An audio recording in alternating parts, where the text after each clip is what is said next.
You only need enough light to take the first step and the courage to keep going when that's all you have.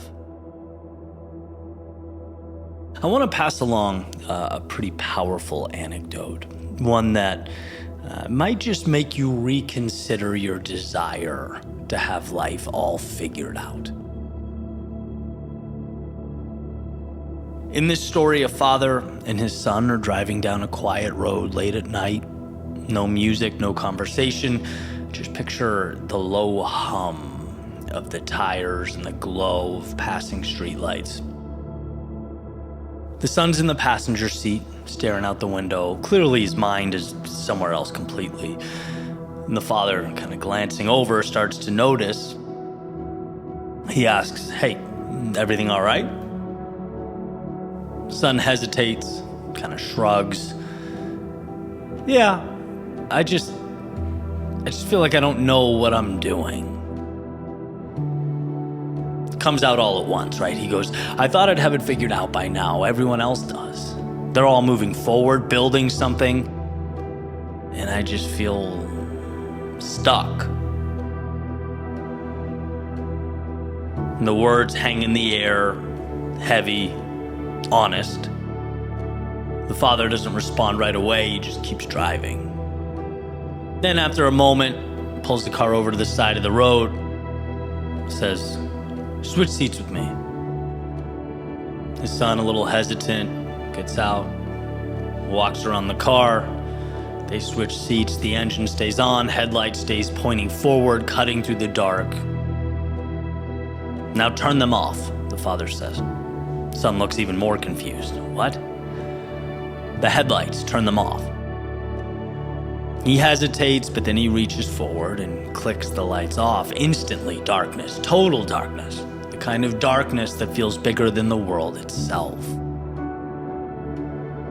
"Now drive," the father says. Son laughs nervously. "I can't drive. I can't see anything." Exactly. Silence. Then the father leans across, turns the headlights on. A narrow stretch of road appears. Not the whole journey, not the destination, just a few dozen feet ahead. "Drive now," he tells his son. Son slowly pulls back out onto the road. They begin to move. Father looks straight ahead and says, "You don't need to see the whole path to move forward, do you?" Son doesn't say anything, he just listens. "These lights don't show you where you'll be in 10 miles. They don't show you how it all ends. They don't show you every turn, every obstacle, every answer. They show you enough." The car keeps moving. The road unfolds piece by piece. "Son, that's how life works. You're sitting here waiting to have it all figured out before you move, waiting for clarity, waiting for certainty." He shakes his head, but clarity doesn't come before movement. It comes from movement. It's the product of mobility. The son's grip tightens slightly on the wheel. You take one step, then another, and every step reveals the next. Father looks over again. "You are not stuck. You're just trying to see too far ahead, too far into the darkness, instead of trusting what's right in front of you." So remember, when things feel overwhelming or impossible, you don't need every answer. You don't need to see the whole road. You just need enough light to take the next step. And the courage to keep going when that's all you have. See, what makes that moment powerful isn't the headlights, it's what the headlights represent. Because most people spend their lives standing still, not due to a lack of ability or opportunity, but because they're waiting for this certainty that doesn't materialize. They want a full map, guarantees. They want to know that if they take the step, it leads somewhere worth going. But life doesn't work like that. Life withholds clarity on purpose, not to punish you, but to shape you. If you could see the entire road, every turn, obstacle, setback, think it through. You wouldn't move. You'd negotiate with it. You'd hesitate. You'd talk yourself out of becoming who you're meant to be. So instead, life gives you just enough. A carrot, a little rope, a few feet of visibility, a small window. A quiet instinct that says, go.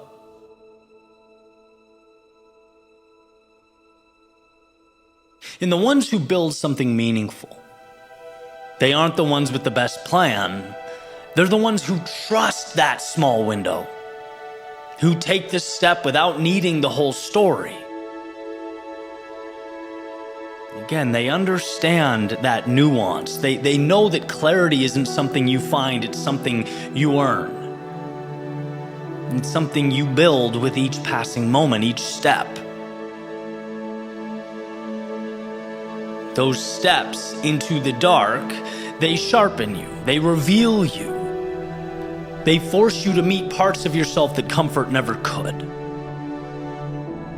And slowly, the person who once needed certainty becomes someone who creates it. That's the shift. From needing to see the road to becoming the kind of person who can walk it no matter what happens. So if you, right now in this moment, feel stuck, if you feel like you're waiting for something to click, for the perfect moment or sign, understand this. The moment doesn't arrive, it's built in motion. You don't need more answers. You don't need more time. You don't need a clearer path. You need to move.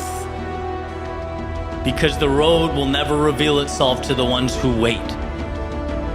It reveals itself to the ones who go. So let me leave you with a simple truth. Years from now, you won't remember the plan or the moment everything clicked and made sense. You won't remember sitting still, waiting, analyzing, trying to get things perfect. You'll remember your progress, your movement, your courage amidst chaos. You'll remember the nights where you had no idea what you were doing and somehow you did it anyway. You'll remember the feeling, not of certainty, but of being alive, because that's what this is really all about.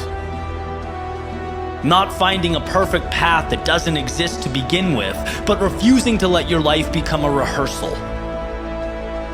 There are people who spend decades in preparation, forever in waiting, just to look up one day and realize that they never actually lived. They didn't fail, they waited.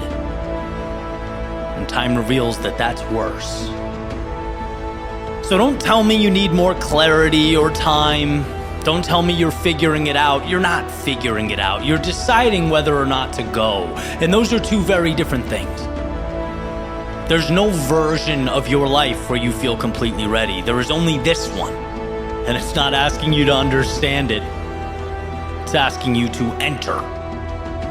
So stop waiting for clarity or confidence or permission, because the cost of waiting truly is your life. And it's already moving with or without you.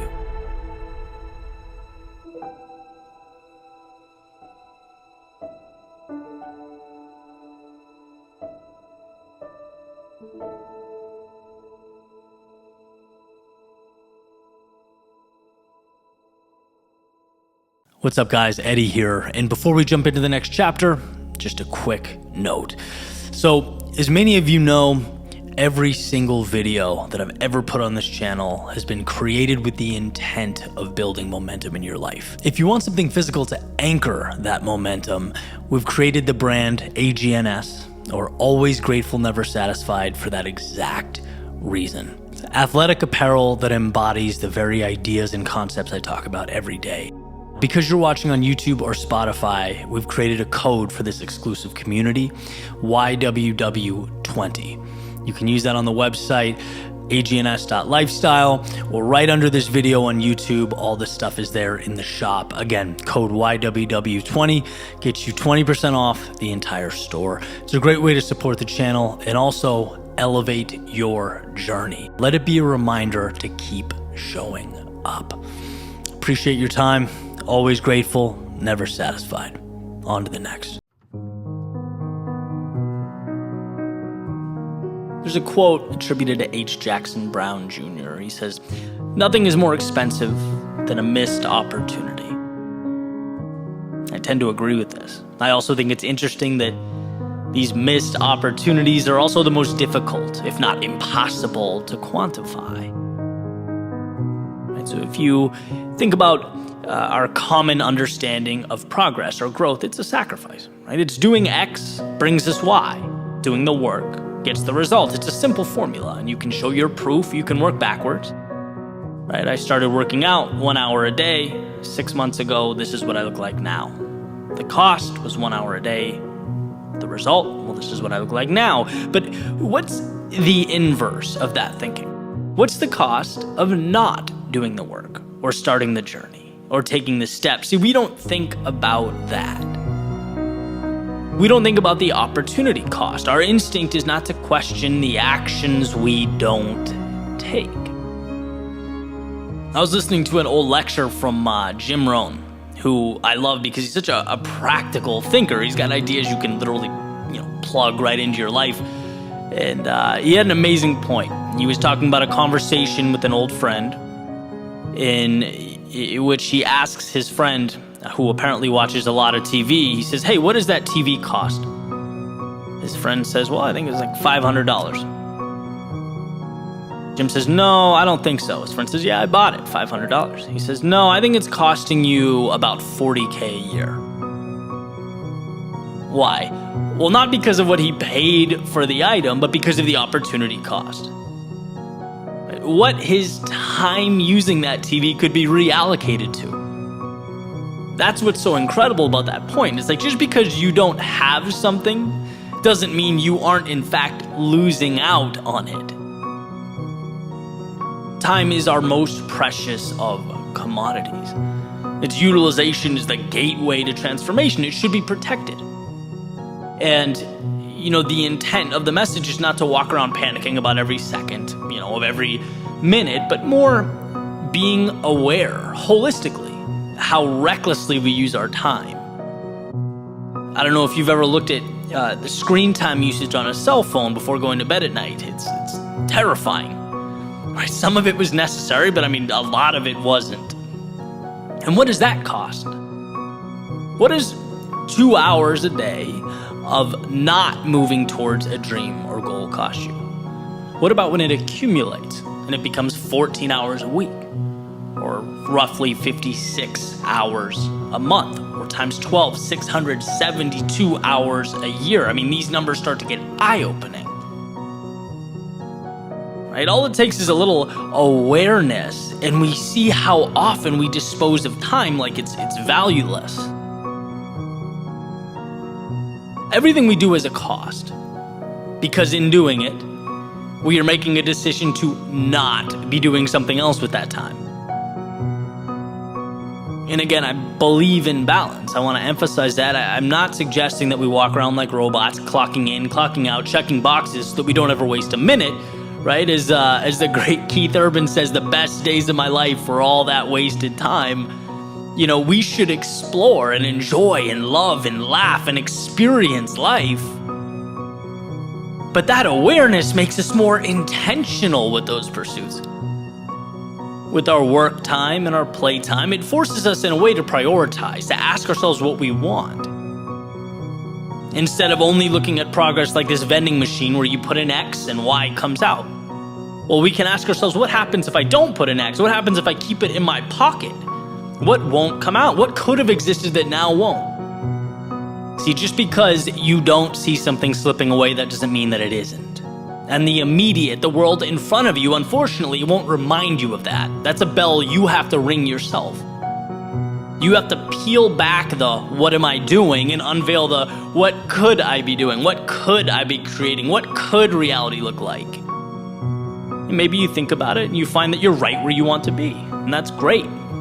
Maybe you realize you've accepted a tolerable existence at the expense of an ideal existence. In which case, I also have great news. You can change that, and you can change it now. We have to understand that you don't only have what's in front of you, you also possess a reality unseen and undiscovered. So don't let the former cover up or diminish the latter. Don't lose the possibility of tomorrow with the distractions of today. Don't forget the cost of inaction with regard to those things that truly matter.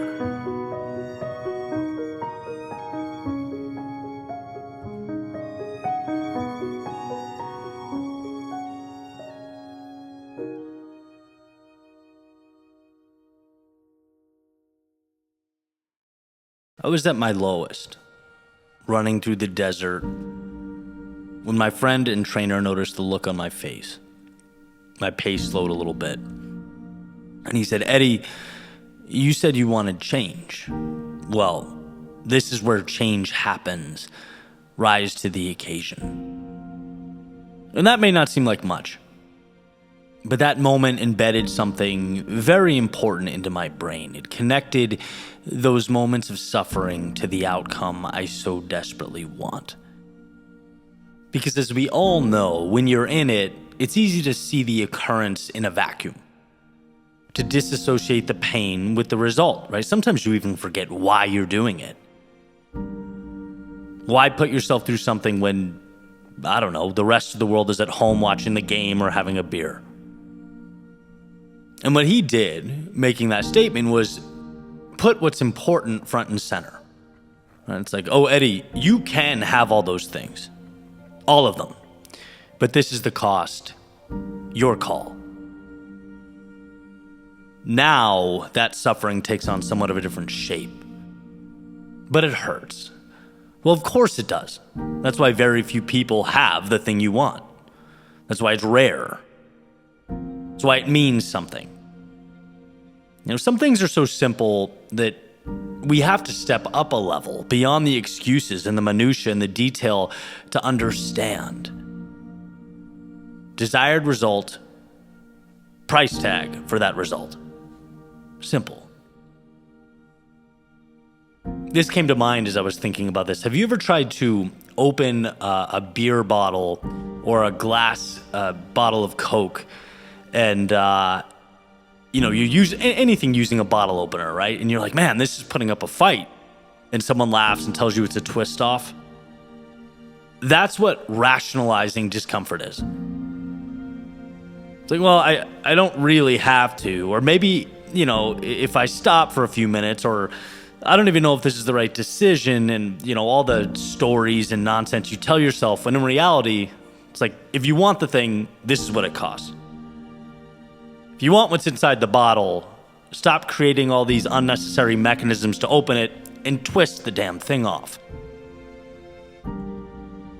He said the same thing a few days later during a legs workout, doing some squats and lunges, and again, right behind me, "Eddie, you said you wanted change. Here is the change. Let's go. What say you?" I think there's beautiful simplicity there. Because if you don't want the change or the results, no problem. Leave, go upstairs, put your feet up, have a coffee, enjoy. But if you do, again, here is the price. Just like you're walking down the aisle at a grocery store. Numbers on a can. This is what it costs. And I think it's a beautiful reminder to take outside of fitness as well. Perhaps it's even why fitness is so important. Because when you're physically tapped out but continuing on, you're doing it for a future return. You can see the unseeable. You are betting on the unknown. Same thing with a business that's taking forever, or giving you issues, or presenting obstacles. The brain goes, maybe this isn't for me. I'm not good. I'll do something else. But wait. No. That hell you're going through is the cost of building a successful business. It doesn't mean you're in the wrong arena. It means you are closer than you think. As Eric said to me, this is where change happens. Do you want it or not? Do you want the business or not? Because this uncomfortable feeling, this unknown, this waking up with stress and tension, it's a lot for some people. That's why so many walk away. What are you going to do? Maybe you're fighting a different battle altogether. Health, diet, substance abuse. And you fell back on your old ways. You're looking in the mirror, disappointed. How? Again? How did I do this? But in reality, we're not perfect beings. You took a micro loss. You're not proud of it. Perfect. Now what? This is where the change happens. What are you going to turn that pain into? Why not let it be the start of the best chapter of your life? Because it can be. The reality is, and this is no secret or surprise, everyone falls. Everyone. But what I've learned is, how you see the fall is everything. What you turn the fall into is defining. See, every outcome is a fork in the road. It can be a reason to crumble or a reason to evolve. The world doesn't care. The world just gives you the pieces and invites you to make of them what you will. As was said while I was hiking up a mountain the other day, the mountain is indifferent. Doesn't care, has no agenda, it just exists. It merely is. It's up to you to navigate. It's up to you to change, to become the type of person who can make the ascent. So next time you find yourself in one of those spots, you know what I mean, the world pressing down on your shoulders, life feeling dark and heavy, maybe impossible. I want you to ask if you want what's on the other side. Because if you do, that discomfort does not mean you're further from glory. It means you are knocking on glory's door. You're paying the premium. You're putting yourself through a battle that most do not and will not fight. So you want change? Perfect. This is where change happens. Take a second and decide whether you're willing to rise up and seize it.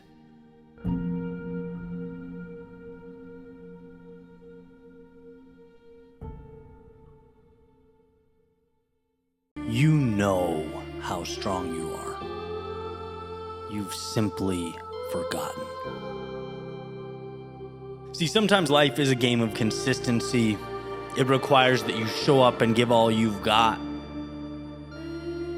And sometimes life reminds you that all you've got is a fabricated story, hovering 6 layers above what you're really made of. It reminds you that all you've got is what you tell yourself when you fall short.